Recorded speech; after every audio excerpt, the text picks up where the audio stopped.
तर पाहूयात पुढची मोठी बातमी। माणिकराव कोकाटे यांच्या शिक्षेच्या स्थगितीसाठी हायकोर्टात याचिका दाखल करण्याची प्रक्रिया सुरू आहे। याचिका दाखल झाल्यास आजच तात्काळ सुनावणीसाठी प्रयत्न करणार। माणिकराव कोकाटे यांच्यावर अटकेची टांगती तलवार असल्यानं दिलासा मिळवण्यासाठी कोकाटे प्रयत्नशील। कोकाटेंचे वकील सध्या हायकोर्टात असून याचिका दाखल करण्याचं काम सुरू झालेलं आहे।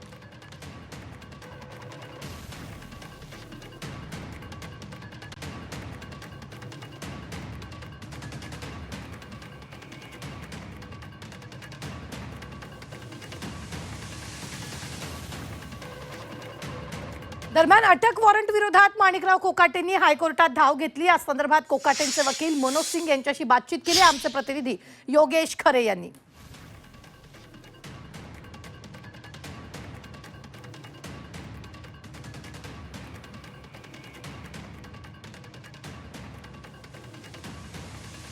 त्यांना जी शिक्षा सुनावण्यात आली होती त्यानंतर आता त्यांना अटकेची कारवाई ही नाशिक पोलीस करणार आहेत। त्यांचे वकील ॲडव्होकेट मनोज पिंगळे आपल्यासोबत आहेत। सर, काय नेमकं आपण या ठिकाणी दावा केलेला होता आणि ते हॉस्पिटलमध्ये ॲडमिट आहे असं काहीतरी आपण? नाही, आम्ही आता कन्व्हिक्शन झालेलं आहे आणि हायकोर्टात अपील करणं हा आमचा रितसर अधिकार आहे, तो पण आम्ही निभावतो।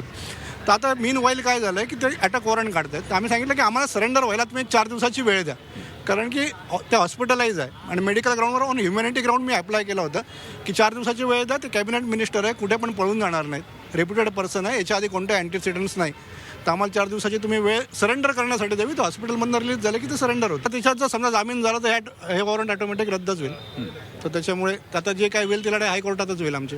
जी 2 वर्षाची शिक्षा झाली त्या विरोधात पण आपण त्या विरोधात पण अपील करणार आहे। आता माणिकराव कोकाटे यांनी धाव घेतलेली आहे, शिक्षेला स्थगिती मिळावी, त्याचबरोबर जे काही वॉरंट बजावण्यात आलं आहे त्यामध्ये जामीन मिळावा असा प्रयत्न त्यांचा या ठिकाणी दिसून येतो। व्हिडिओ जर्नलिस्ट सोनू भिडेसह योगेश खरे, झी मीडिया, नाशिक।